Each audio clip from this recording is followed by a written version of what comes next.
Well, thank you all so much for being here. I'll get my sort of clicker here in a sec. The title and what we're really going to be talking about today is creating a behavior change culture.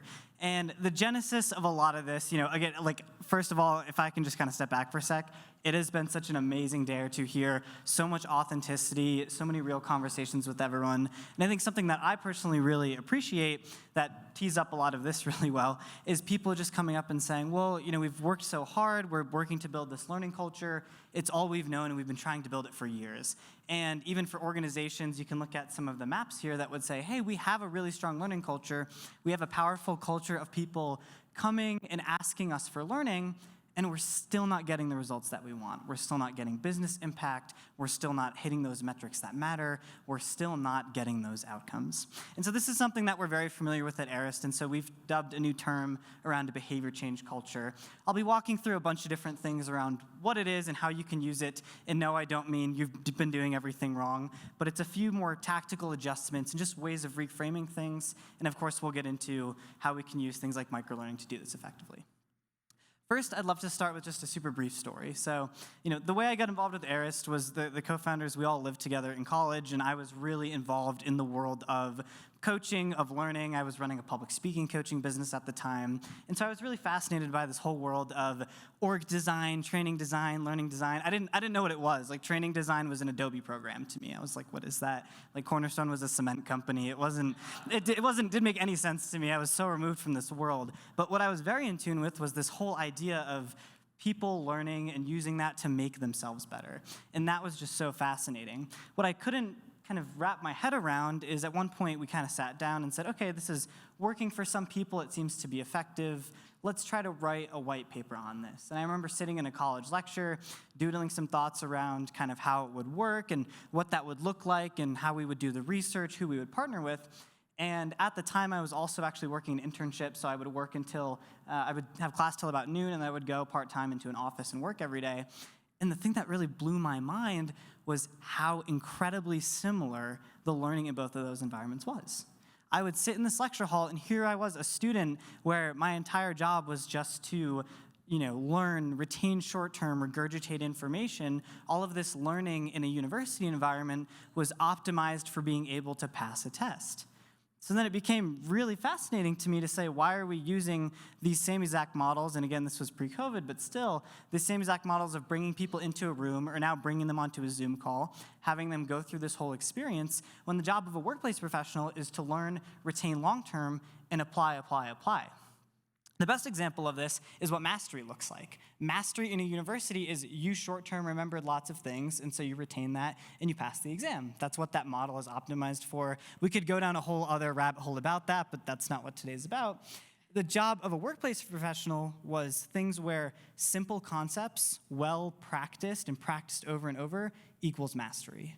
And that's a fundamentally huge and deep difference, which is actually the core reason why applying the university model to the workplace does not work. It's because the university model is optimized for in-depth concepts, not very well practiced but well remembered. Workplace is the opposite. And so again, we have this whole problem, even when the pandemic started, of people taking these online learning lectures, and we were just starting around here and saw this a lot, and just kind of Zoomifying everything and putting it online.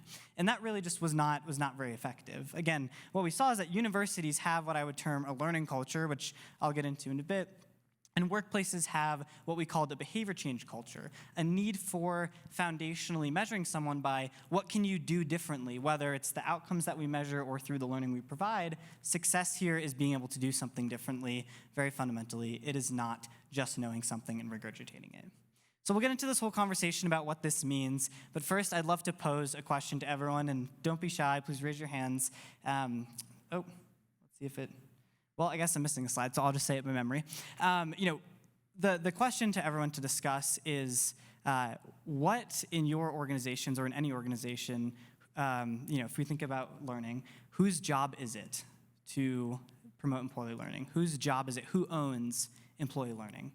Is it NIC, a manager, L&D? Would love just I see some writing and some note-taking. Would love any quick thoughts. Who owns learning? Whose job is it? So if there's any kind of recap, the answer is messy. And I'll get into how I think about breaking this down, but I think this is such an important piece of this conversation because even something like that, even if we were to say, here's the role of this person or this person or this person, organizations don't often agree. We have this thing at Arist where we basically say as one of the principles we tell to new employees, if something is owned by two people, the same exact job is owned by two people, then it doesn't get done. Because both, there's sort of a tragedy of the commons, both assume that the other will do it. And so you can have two people working together on a shared goal, but the important part is making sure that those responsibilities are so clearly defined that nothing falls through the cracks, that when something doesn't work, someone is the stopgap. So again, I know it's a very messy answer. A few things that we'll discuss here include learning versus behavior change culture, how a behavior change culture means more and better learning, overcoming some common concerns that people might have to a behavior change culture, and how to get started. I'll go through this pretty quickly because I do want to leave plenty of time for questions and discussion at the end. A few quick promises I'm going to make because people get scared when they see that agenda. First, I'm not saying you're going to change your whole organization's culture the way that's done, but what we've really found with customers we work with being in the learning space, is that a few simple steps can have a massive, massive impact on employee appetite for learning and expectation for how they interact with their learning at work. So like I mentioned, we heard that we discussed whose job is it to drive that employee learning. Let me just go through a few scenarios, and then I promise I'll give you my answer here. So first person says, I want to become better at selling. I found a book, some LMS courses. I'll let my manager know, and I'll go to her and see if I have any questions. Second person, the manager comes and says, okay, I want you to become better at selling. It starts with discovery. Here's resources to go to that'll give you scenarios. I'm going to go look at your responses. Based on gaps, we'll go from there.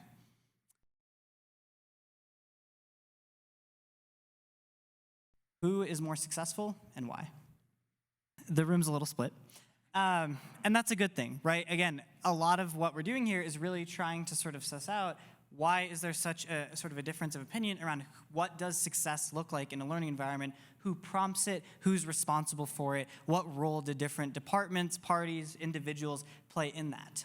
My personal intake is that managers are responsible. At the end of the day, it's if you want to know how good a manager is, you look at the effectiveness of their team, which by sort of logical conclusion there means that, yes, we want employees that are driven, we want employees to be raising their hands, the best employees are, but ideally managers are responsible, they prompt and manage that task. It's ultimately on the manager. At the end of the day, most organizations are structured this way. If the employee, even for mandatory training, doesn't go do the thing that they were supposed to do, employees are accountable. They're the ones performing for the outcome. At the end of the day, it's their career, it's their life. The whole idea of employee-driven learning we'll get into in a minute. And L&D's job, while everyone else is working in the system, is obviously to work on this system, to build this system, to facilitate, to attract, to adjust, to make sure that this happens. What I think is so fascinating is that push versus pull becomes a huge part of this conversation. People say, oh, we want employees to pull learning. Here's why that's a problem.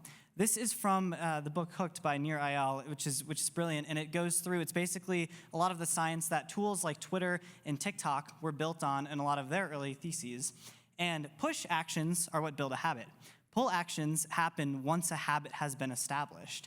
I have to be nudged many, many times for something to become a habit. Only once it does will I then go pull, and that can be lost as a habit. So when we say things are an employee's job, it's on the employee, it's all on the employee, what we're actually saying is we're expecting pull to happen before any push has happened often, or when push has happened in terms of, hey, we told everyone a new system has come out, we sent out an email, maybe we sent one email a month, so we did kind of light push here and didn't define it well, explain it well, someone kind of cleared it from their inbox, and now we're expecting people to just know that it's there and to go pull learning. But that's not what tech products, consumer psychology, learning science, that's not what any of it tells us.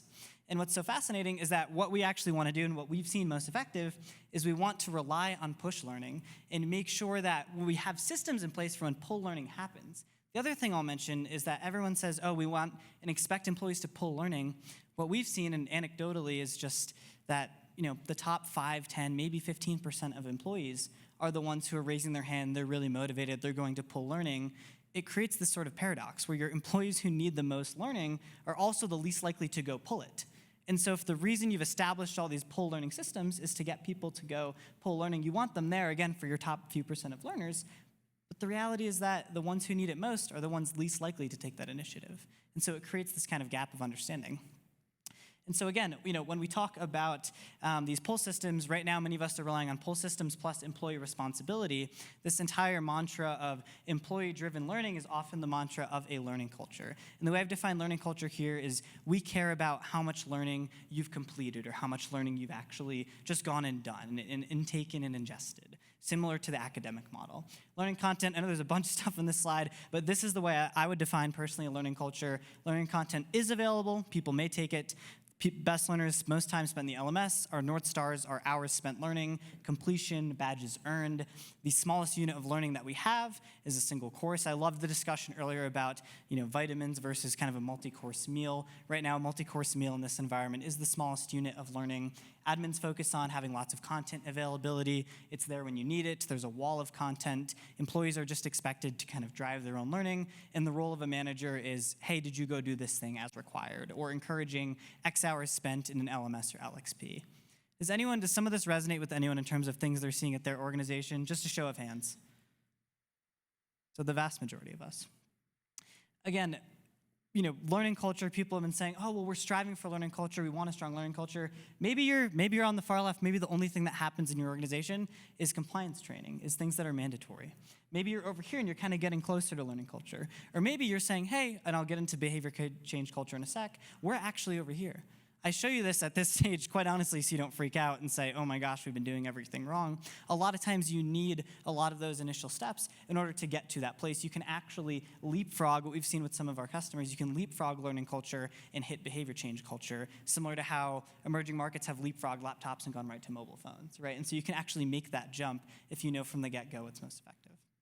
So, learning cultures, the reason they really exist, and I think this is what's important to get at the core of, is that learning time is more quantitative, it's easier to measure. The LMS walls of content equal the main reach to reach learners. And the last one, which I think is most important, I'll bring it up again later, resources are easier to control and standardize than managers. This is the biggest reason why we do things the way we do now, why we mirror an academic environment, is because we say, hey, we can measure this, we know how to do it, we can set consistency across the board, which we can do for courses, we can't do for people. And most of all, it's what good looks like to us. It's the only way we've ever really known how to do this.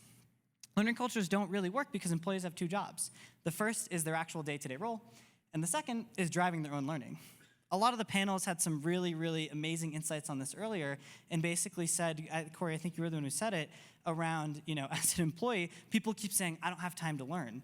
But when you actually get into it, it's that they don't have time to do this whole other host of things. Think back to your classroom days. Could you have balanced your current job with your own learning? Did you, when you were in high school or in college or in middle school, did you drive your own learning? Because you're in an environment where content was incredibly structured, everything was surfaced to you, everything was pushed. There was more hands-on help and development than most adults in the workforce get now. And and you had all the time in the world to learn, and it was your core job, your only job, and you would still say, well, I don't know, I can't say, for me personally, I can't say that I drove my own learning, right? And so it creates this whole reason why employees don't make time for it is because it's not just actually taking learning. Learning is a second job, because as an employee, I'm expected to know what I need to learn, to go curate it, to actually take it, to remember it, and then to follow up on it and apply it. And so when people say, I don't have time to learn, that doesn't make sense. People make time for things that are way less important in the workplace. But it means I'm lost. I don't know how to do this, right? Like I've never been shown the way to do this, and it's so much to put on my plate. We talked about the Netflix example in the keynote yesterday. Again, think about how much time you spend looking for a movie on Netflix because you get that wall of content versus actually going and watching the movie. Sometimes for me at least, it's longer than the TV show or movie, or I just give up and go to bed, right? And so there's this kind of entire premise of, if you're expecting me to curate, if you're expecting me to do all these things, you're expecting me to follow up on it, in the case of learning, then that's what becomes so incredibly time sensitive. Organizations, and what they need is to adopt a behavior change culture. And the way that I've defined behavior change culture is we care about what you can do differently, and it's often manager-led. And a lot of you right now are probably thinking, okay, that's interesting, you put a cute new name on something, but how does that actually work? That's something that, these kids are just idealists and they're just gonna tell us all day, right? That doesn't actually make any sense. And for a while, you'd be right. In a behavior change culture, learning content arrives to me, is spaced out, it nudges to action. Our best learners are the ones who are most improved at their job function, because that will tell us if something's working or not at the end of the day. Our North Stars: confidence lift, frequency of use, manager rating of their team's ability to perform. It came up on 2 panels today, linking different activities done with performance outcomes, right? That's so critical, so important. The smallest unit of learning is a nudge to action. Hey, did you go do this today? Hey, did you book a career conversation? Did you make sure to look through your discovery questions before the upcoming sales call? Admins focus on pragmatic content, curated paths, teaching managers and arming managers with the tools, with the know-how, pertinent to the last panel, on how to identify gaps, get started, and to follow up. Employees are expected to follow action plans to improve continuously, and the role of a manager is identifying gaps and charting a way forward. One thing I want to make super clear, again, if there was a too long don't read of the last panel, it's managers don't have time. Managers are swamped. They have negative time, right? But the reality, I can speak from being a manager myself, is the most stressful thing as a manager isn't having to do or not do something, it's not knowing. Not knowing if people are learning, not knowing if they're on a current development track. And we've actually seen that it takes managers far less time, because for every time I go and nudge you, hey, make sure you go do this thing. Hey, oh, you care about development, right? Go do this. Or in the worst case scenario, hey, you left because I didn't do this. I have to go fill your role. The best way to use manager's time is to make sure that these systems are in place and the manager is well taught so that they can do this training themselves. And so what this now looks like for ICs, if we go back to those 5 steps of a job, is that knowing what I need to learn, it's either a manager seeing gaps or a tool auto-prompting it based on if it's from a global L&D team, or it's more kind of, I think of it as global and local, if it's more kind of a company-wide, or if it's something specific to a department or to a small group. Curate it, learning tool as paths, curated available content, ideally in a world where I can say, okay, I want to be a great first-time manager, something should just be given to me, and it could be picked from based on experience level, based on other things, but I should not be the one having to go curate and select all of that. Actually take it, this is where it becomes the IC's job. Again, when we say 5 to 7 minutes per day, if we don't be mindful of all of these other things, it's not actually microlearning. Because if I have to go select from a wall of content to select my microlearning, it's now taken 20, 30, 40 minutes. We've had stories of people just giving up. Michael mentioned yesterday in his keynote a DEI leader who looked for so much content, ended up just building it themselves. And so that's, again, a lot of what we see. If you want to keep it to 5 to 7 minutes, this is the IC's job. Remembering it, learning tool does lots of reinforcement. Obviously, it's my job to kind of read it and to try to retain it. But again, if the tool is good enough at doing it, good enough at prompting it, then that becomes much more natural. And then following up on and applying it, this is something where it's a joint effort. Again, ideally, my learning tool is nudging me to do things. My manager can see when those things are being nudged and if I'm doing them or not. It's just my job as the IC to go do whatever that actually is. And so again, we have this whole idea of behavior change cultures seem interesting, but they also feel impossible. The first is because we can't actually measure if someone did something. I keep talking about nudges, about employees taking action. The second, again, is managers don't know what to recommend. We're going to open it up at Q&A for some point. I know that's probably the first thing I'm going to get is, hey, we can't put this all on managers. Like if we do this ourselves as an L&D team, we can rely on ourselves. But we can't control what every manager is. Every single one is different. Again, this is why I bring up this last point again. It's so important because resources are easier to control than managers. And so again, we see measurement, we see standardization, and we see recommendation. And this creates sort of this invisible wall that we've seen a lot of companies hit, where if you don't have a way to actually measure action, you're never going to get closer to a behavior change culture. If you don't have a way to standardize for managers, you're never going to be able to get there.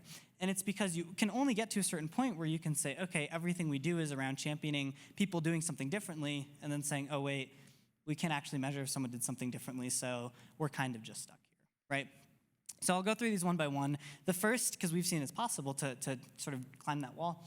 The first is that we can't measure if someone did something. Again, this comes back to the smallest unit of measurement. Right now, the way that we measure employees, quarterly surveys, it's all relying on whether someone will go into Qualtrics or go through a Google form. Again, when that becomes daily messages, and this has been a theme that some of my colleagues have talked about, what you can see is, hey, we can collect data points every day, 3 times a week, right? And that becomes really powerful because then we can get much closer to measuring if someone did something.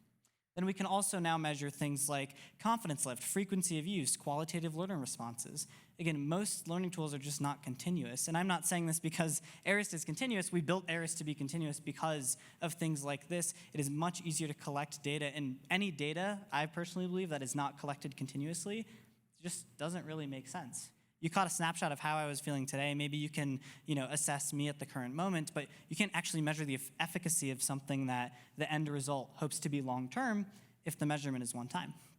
The second one here that we see is this whole idea of managers don't know what to recommend, which is entirely true, right? Career conversations in how to have a good career conversation is the most taken course on Arist right now. And that's because we have an unprecedented number of first-time managers. People just don't know.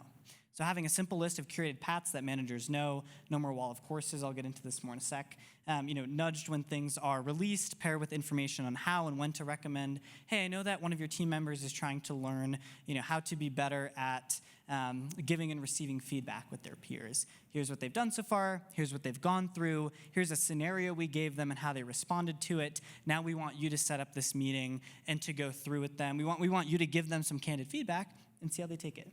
Right, and see how that's been done. And you can record all of that data. And then the third, become experts of a simple base of learning content and discuss learning with employees.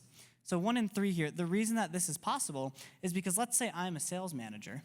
If I only have 20, 30 courses rather than a library of 100,000 to relate people to, the cool part, and what we've seen managers do, is that I can become an expert of all of that content. I can take those courses myself, or if they're short enough in text form in our case, I can go through and read all of those. If I know that one of my sales team members, for example, is going through a course on discovery, I can go read that course. I can understand what it's asking them, what it's prompting them. I can bring those into conversations. Hey, I noticed you took a discovery course, and I noticed that it talked through using the BANT model of qualification. Have you started doing that? How often are you doing that? I know the tool's asking you this, but I want to see where you've put it in Salesforce. And so it gives us a really tangible way for learning to be reinforced at this sort of local level and on a team, because managers can now have a much deeper understanding of the content they're actually referring learners to, whereas before, with massive amounts of content with videos, we just can't expect that. That's why when people go to learn, they go into this sort of silo or vacuum where they just go watch things and they can't interact with anyone. And the third piece, we can't control what managers do. Again, true, but also, it's easier to work into their job than functional ICs. Again, an IC has a lot of these responsibilities. For managers, again, they are just as busy as ICs, but the reality is that the manager's job at the end of the day is around people development. And so if a manager says to me, hey, I don't have time to develop my people, I would say, let's make a list of what else is on your plate, because that should be your number one priority. Right? And so a lot of it does come down to priorities. Again, managers responsible and ICs are accountable. The thing I will caution you all against is that to the whole idea I mentioned earlier of single ownership, when everyone is responsible, no one is accountable. Things don't happen. Tragedy of the Commons says that when it's expected that everyone does something, no one does it because they always assume that someone else is doing it. If it's the manager and the IC's job, the IC assumes, I don't need to go take learning. My manager will tell me when she thinks that I should go do this. Or my CEO will put out a letter and say that, hey, she thinks that we should all do this learning initiative. And when it's now the IC's job, the manager will say, oh, they're doing it. I don't have to worry about them. It's all set. Everything's fine. And that's what we want to be careful of. So tips for learning a behavior change culture. First, again, educate managers on charting that basic course. I'll show you exactly how and give you a really tactical kind of go forward in a few minutes. The second is to keep that total amount of content light, curated. Managers won't be the master of sort of the content at first pass, but ideally, if the learning is light enough, freeform enough, the managers can even have a cheat sheet here where they go and reference, okay, I can see all the possible subject matter expertise courses that employees are taking. I can also get prompted when an employee takes a course I've never seen before, and I can go skim through it in 10 minutes. I'm not going to have the same learning experience. I'm not building that skill myself, but I'm familiar with all the content. I can discuss it more at length, and ideally, it's something I know enough about to go reference.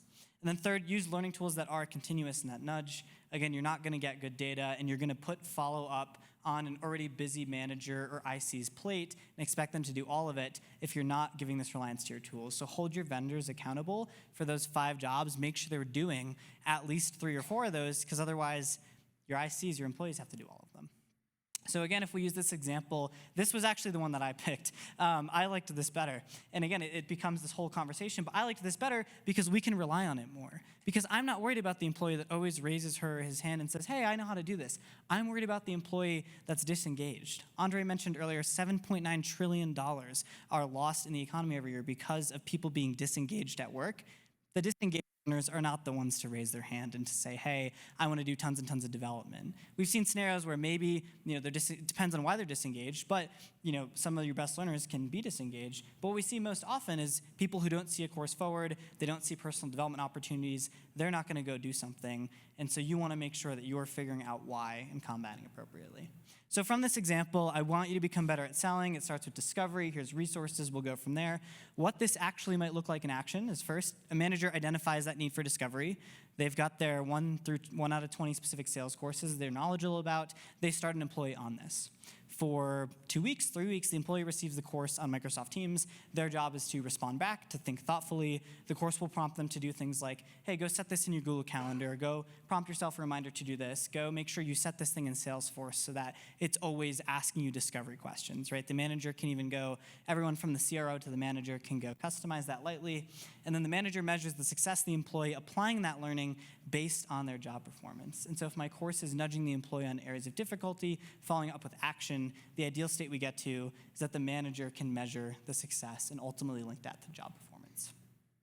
Last thing I'll kind of end on here and how to do that today, do want to make sure there's some time for questions, is first start small. If there's been, again, another theme of today, it's just try things. Ask for forgiveness, not permission, and get things out there. I'll tell you all right now how to do this in Arist. The first thing you do is select an audience of 50 to 100 people. The second thing is import 2 template courses. One is development conversations for managers, how to develop people, right? The second is just your desired topic. Sales, marketing, blockchain, you have it. The third, auto-enroll managers in the first and ICs in the second. You can just grab those groups and start them on it. Don't do a communication plan. No need to do a formal rollout. Get the marketing team involved. Just send it. Just send it to people. You can have the first question be, hey, discovery is a huge part of your job. Do you want to do this? A for yes, B for no. And what we find, most people say yes. And finally, you can view measured confidence lift once that's done, frequency of use, qualitative responses, and satisfaction. So once this is done, again, we've taken a few simple steps here. We haven't tried to change the entire organization's culture, but we've started to nudge our own organization on here's what better looks like. Because if I look at these 50 to 100 and I say, hey, look, this group has been 3, 4, 5xing the amount of learning taken from every other group, and we're starting to see that after a month or two in their performance, in their, let's say, sales conversations, operational reporting, accounting, finance, whatever that discipline might be. Okay, now that I've shown this, let me try to bring that up. Let me try to get buy-in from execs based on that success. So to recap, behavior change culture means a focus on what someone can do. Learning infrastructure that supports that is the most crucial thing you can put in place. Done well, it means that manager is responsible and the employee is accountable. It's now possible at scale because we can actually, with continuous learning, with microlearning, with nudging, measure actions taken and prompt actions taken over time. A few simple steps for big impact. 1 is start small with that audience of learners again. 2 is deploy tools that are continuous and nudge. And 3 is to optimize for employees to take. Thank you all so much. We'd love to take some questions.